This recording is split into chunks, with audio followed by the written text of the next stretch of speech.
सोना मोडत आणि मजुराला पैसे दिले, मजूर मिळाला 400 रुपये रोज बाईला.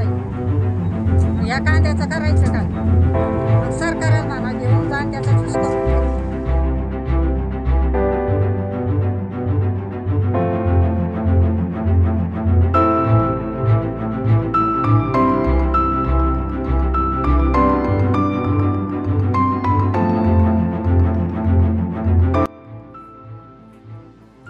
आष्टी तालुक्यातील तौला वडगाव येथील महिला शेतकरी सुमन कणकर यांची 1 एकर शेती आहे.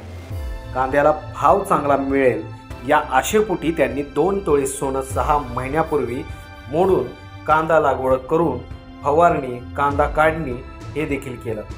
ऐन कांदा बाजारात घेऊन जायचा की कांद्याचे दर घसरल्याने महिला शेतकरी सुमन यांना आपला कांदा आज चाळीत साठवून ठेवण्याची वेळ आली आहे. आज हा कांदा बाजारात घेऊन गेलं तर अर्धा खर्च देखील निघणार नाही. चाळीत कांदा ठेवला तर तो परत जाईपर्यंत अर्धा कांदा वाया जातो. तेव्हा शेतकरी सुमनबाई यांनी सरकारला अशी मागणी केली आहे की तुम्ही ह्या कांद्याचा ज्यूस करून प्या, अशी अनोखी मागणी ही केली आहे. सोना मोडत आणि मजुराला पैसे दिले, मजूर मिळाला 400 रुपये रोज बाईला. मग या कांद्याचं करायचं काय? मग सरकारला म्हणा घेऊन जा आणि त्याचा ज्यूस करून प्या. बाजारच नाही, मग काय करायचं? साठवून तरी कवर ठेवायचं.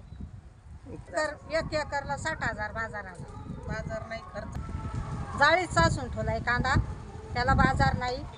मग सरकारात पाठवून देतो, मंत्र्याला ज्यूस करून पेते. लवकरात लवकर कांद्याला बाजार ठेवा, नाही तर आम्ही काय करायचं? सोना मोडत, सोनं गेलं, कांदे गेले, मग करायचं काय? लेकरा बाळाला काय घालायचं? इतका खर्च झाला.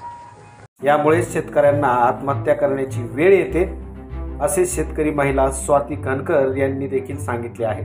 तात्काळ सरकारने कांद्याला चांगला भाव द्यावा अशी मागणी या ठिकाणी करण्यात आली आहे. नेमकं काय म्हणतायत पाहूया. आम्ही 1 एकर कांदा लावला आहे, त्याच्यात काय 200-220 अशा गोण्या निघतात. पण त्या कांद्याला बाजारभाव भेटत नाही आहे, आम्हाला भेटत नाही म्हणून आम्ही असा भुसाऱ्यात साचून ठेवतो. आणि नंतर विकण्याच्या वेळेस बाजारभाव जरी भेटला तरी बी त्यातले 30-40% कांदे खराब होते. मग आम्ही सरकारला तरी काय मागावं? कांद्याला आमचा खूप खर्च झालेला आहे, 30-70-80 हजार रुपये खर्च होतो. आणि खताचे त्याचे खूप बाजारभाव वाढलेले आहेत.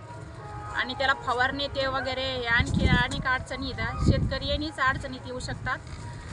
सरकारला एवढीच विनंती आहे की आमच्या कांद्याला चांगला बाजारभाव भेटावा. आता या कांदा उत्पादक शेतकऱ्यांना कांद्याला चांगला भाव मिळणार का? त्यांचा खर्च निघणार का? या सगळ्या गोष्टी आता सरकारवर अवलंबून आहेत. रोहित दीक्षित, बीड.